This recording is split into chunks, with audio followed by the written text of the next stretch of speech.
Hi, and thanks for joining me today. Today we're going to be talking about restorative yoga for weight loss, and we're going to talk about the principles of Brahmana and Langana. Brahmana is the principle of expansion, and Langana is the principle of reducing. When we teach a Vinyasa yoga class, we're using the principle of Brahmana. This expansive principle creates energy in the body, and it increases our energy and our capacity and need for nourishment. Brahmana practices use inhalations and exhalations to foster this increasing quality. When we inhale, when we expand, and when we exhale, when we contract, this is a Brahmana practice. When we are using restorative as an opportunity for weight loss, we are using a Langana practice. Langana is reducing, and it helps the body to reset, and it decreases appetite and mental fluctuations. Langana practices inhale on a contraction and exhale on an expansion. When we're in a restorative practice, we're not actually moving in and out of expansion and contraction, but we are very passively allowing the breath to move in and allowing the breath to move out. This, in effect, gives us a Langana practice. And Langana practices lead to reduction, both in energy and in caloric requirement.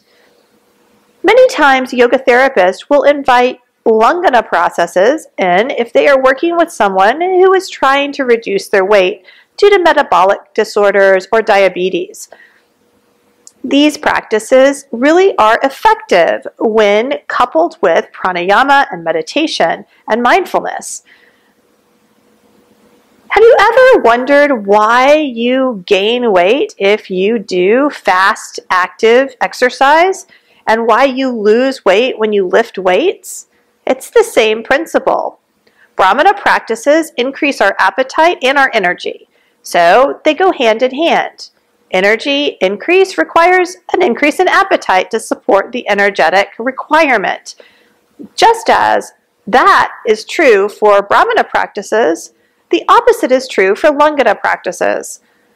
When we practice Langana practices, we actually reduce our caloric requirement because we've reduced our doing, and therefore we can come back to a more balanced and grounded state of being, and we can apply the tools found within mindfulness to create a relationship with our food and our experience where we are more mindful and present in the experience.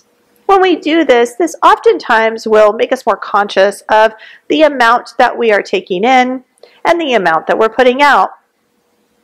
By no means do I suggest that you introduce a Langana practice for someone who doesn't need to lose weight, unless they are using it as a maintenance practice. Otherwise, they can maintain their active Brahmana practice without any issue. Typically, when we use restorative yoga for weight loss, we're doing it for a medical reason, not for aesthetics or to support any dysmorphia or insecurities.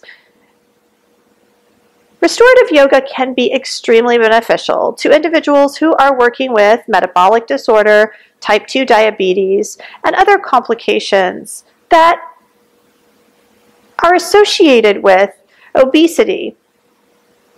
When we use restorative in this way, we use it frequently, and we couple it with mindfulness exercises, like mindful eating. This helps us to create a new relationship with our food and our experience.